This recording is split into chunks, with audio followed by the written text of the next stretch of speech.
Most people today hit the gym for an hour and call it a day, but for medieval peasants, that kind of physical effort wasn't even up to half of their normal routine.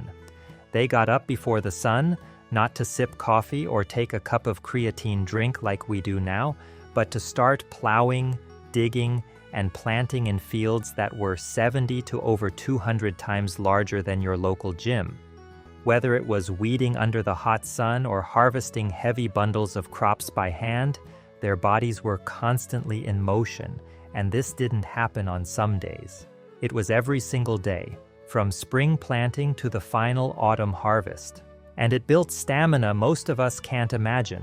A single sack of grain could weigh more than 100 pounds, and peasants hauled it on their backs.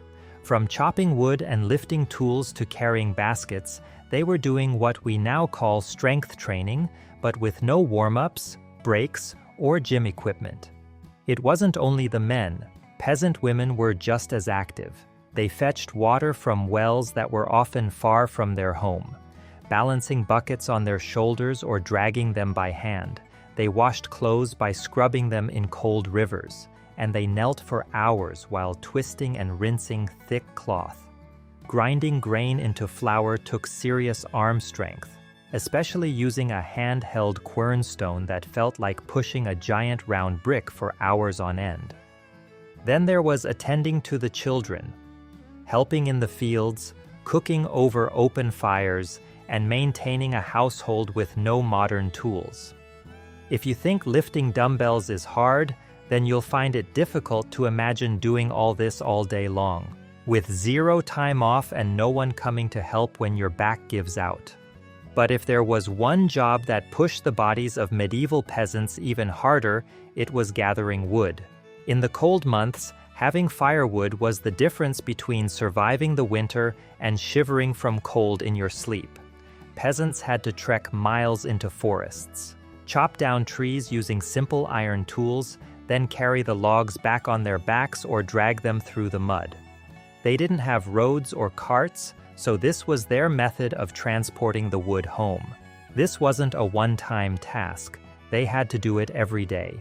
Fires had to be kept going daily, and that meant regular trips into the forest. Another common activity medieval people had to do themselves that helped them stay fit was manual construction, and you'll be shocked by how they did this without tools. Manual construction and walking miles every day. When it came to building, medieval peasants didn't call a contractor or stop by a hardware store. They didn't have either. When a roof caved in or a fence broke, they had to fix it themselves using simple hand tools like hammers, chisels, and wooden mallets. Every home and barn they had was built from scratch. Using wood they cut themselves or clay they took from the ground. Lifting heavy wooden beams into place and shaping stone for walls or mud for wattle and daub took a lot of effort. And none of it came with instructions. On top of that, hay had to be cut, bundled, and stacked high enough to stay dry for animals in winter. This meant more lifting and bending, which is basically a full-body workout. Even after all the building, hauling, and working in the field, peasants still had to trek a lot. Walking was the only way to get almost anywhere. Horses were expensive. Most peasants couldn't afford one unless they worked on a wealthy estate, so whether it was heading to the fields or visiting the local market, they did it all on foot. That easily meant walking 5 to 10 miles a day, and sometimes more. To make matters worse, they weren't doing it in sneakers. Most of them wore simple leather shoes or sometimes went barefoot. Their leather shoes weren't suitable for walking such long distances, so it made every trip difficult, but peasants still went because they had to. This daily walking kept their legs strong and their hearts and lungs working constantly. When you think about it, that's cardio. Carrying a basket of vegetables over miles of bumpy ground or hauling firewood while walking uphill was cardio and resistance training all in one. Then, when they got down the hill, they still had more chores to do. Whether it was grinding grain at the mill or selling a few eggs at the village square. Even with how difficult these daily tasks were, peasants didn't complain about the distance. They were more focused on whether they'd make it back before nightfall or before the weather turned bad. Not to mention the fact that they still needed to attend to their animals if they reared livestock. Animal care was a full-body workout. Taking care of animals wasn't a hobby like it is these days. It was dirty, unpredictable, and physically demanding from start to finish for medieval peasants. Milking cows might sound peaceful or look recreational online, but for medieval peasants, it meant crouching down in the cold, often at dawn, while trying not to get kicked in the face by the cows. Shearing sheep wasn't done with modern clippers. It took physical strength, patience, and the stamina to wrestle an animal that didn't want a haircut. Then, for cleaning out the stables, they had to shovel piles of manure and urine-soaked hay with their bare hands or simple tools like a rake or shovel. It was all heavy, smelly work that had to be done constantly, because if they let it pile up, the animals could get sick. Medieval peasants didn't get to have a break even outside the barns because they had another animal care task to do. Herding was a full-body exercise, which was done by running through muddy fields, waving sticks, yelling commands, and sometimes dragging a stubborn goat or cow back into a pen they had built earlier. Then there were still more tasks waiting for them inside their homes, so they never really got a break from moving their bodies. They didn't have plush chairs or soft sofas to collapse into after a long day working outside. Most homes had stools, the bare floor, and maybe a wooden bench. People squatted to prepare food, sat cross-legged to eat, and crouched to tend the fire. All that squatting and kneeling kept their leg muscles strong and their joints flexible, even into old age. The lack of backrests or cushions forced them to use their core for balance all day long. There were no lazy evenings spent lounging after dinner, so if they wanted to rest, they had to lie on a straw mattress or a wooden floor covered in cloth. The mattress and floor were basic and firm enough to keep their spines engaged instead of relaxed. Simple tasks like sewing or weaving were done while sitting on the floor. Sure, these motions didn't feel like exercise, but they worked their muscles even without them realizing it. Staying still was very rare in medieval times, and if they sat for too long, they felt like they were wasting the time they could be spending doing another chore. As difficult as these tasks were, children weren't left out in certain physical activities. By the time they could walk steadily and follow directions, children were already part of the labor force. At just 5 or 6 years old, many were already carrying small bundles of firewood, fetching buckets of water from wells or streams, and pulling weeds in the family's small garden plot. These tasks might sound simple, but they built physical strength and coordination early on.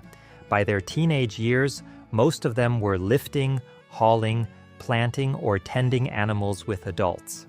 Household chores, especially for women and young girls, were no less physical than field work. Take laundry, for example. There were no machines, detergents, or hot water taps. Clothes needed to be soaked and scrubbed by hand at the edge of a stream or in a wooden tub. Then they were wrung out manually by twisting and squeezing with bare hands before getting hung on bushes, fences, or ropes to dry. That worked their arms, back, and hands like a full workout. Sweeping floors wasn't a quick one-handed job either. Brooms were stiff and long, so sweeping dirt or straw floors required real muscle and patience. Then there was also churning butter, which was a repetitive upper body grinder of a chore that took hours. Grinding grain by hand with a quern stone was another all-body task, working arms, shoulders, and core with every circular motion. Medieval peasants were in motion all the time, and because everything had to be done without appliances, it took longer. That meant longer hours on your feet, more repetition, and more effort put into every single chore. Strangely, as peasant life forced people to move differently every season, it actually made them stay fit by burning off unnecessary fat. Instead of repeating the same task day in and day out for years, peasants rotated jobs based on the time of year. In spring, they'd be bent over planting seeds and tending sprouts. Summer meant long days of harvesting and hauling. Then in autumn, they were preserving food by salting, drying, storing it, and fixing worn-out tools. When winter came, they were mostly occupied with indoor tasks like mending clothes, sharpening blades, or chopping wood. All of these different activities worked different muscle groups without overstraining the same ones day after day. It was basically natural cross-training.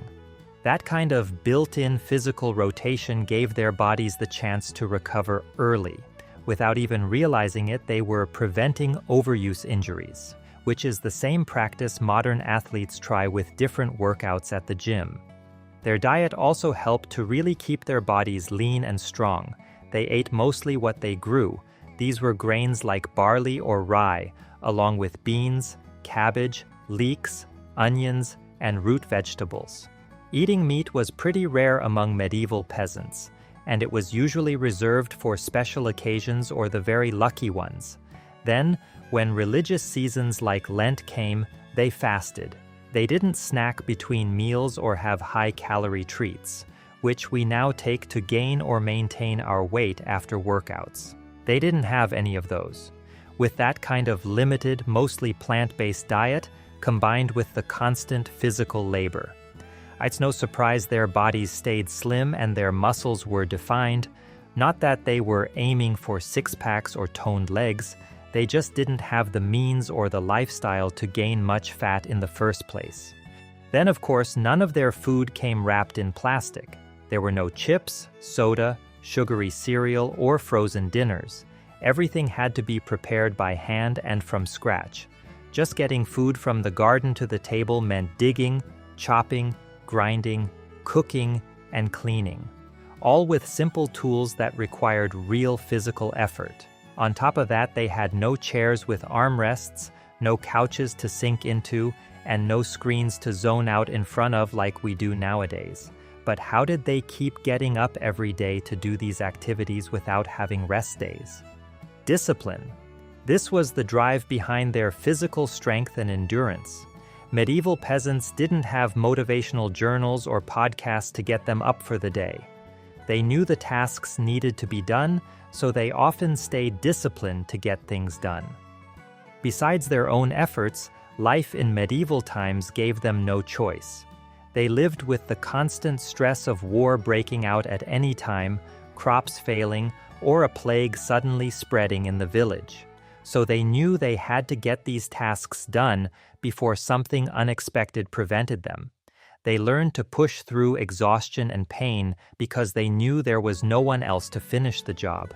If the harvest wasn't done, the family couldn't eat. If firewood weren't gathered, they would get cold while it rained or freeze during the winter season. That mindset made them really good at enduring long, back-breaking tasks. And while today's workouts might last 30 minutes to about 2 hours, peasants often kept going for 10 to 14 hours, especially during the busiest times of year. Harvesting a field wasn't something they could stop halfway through. They started at dawn and kept at it until the sun started to set or the work was done. Unlike the modern era, where people have rest days to recover from days they spent at the gym, medieval peasants relied on nature to decide when they could take a break and get some rest. When the weather turned bad with heavy rain or snow, working in the fields became impossible. So they stayed indoors to repair tools, get caught up on less physical chores, or rest. Winters brought shorter work hours because they couldn't perform certain outdoor activities like working in the fields. That was nature's way of telling them to rest. They also had holy days like Sundays, feast days to celebrate saints and religious festivals.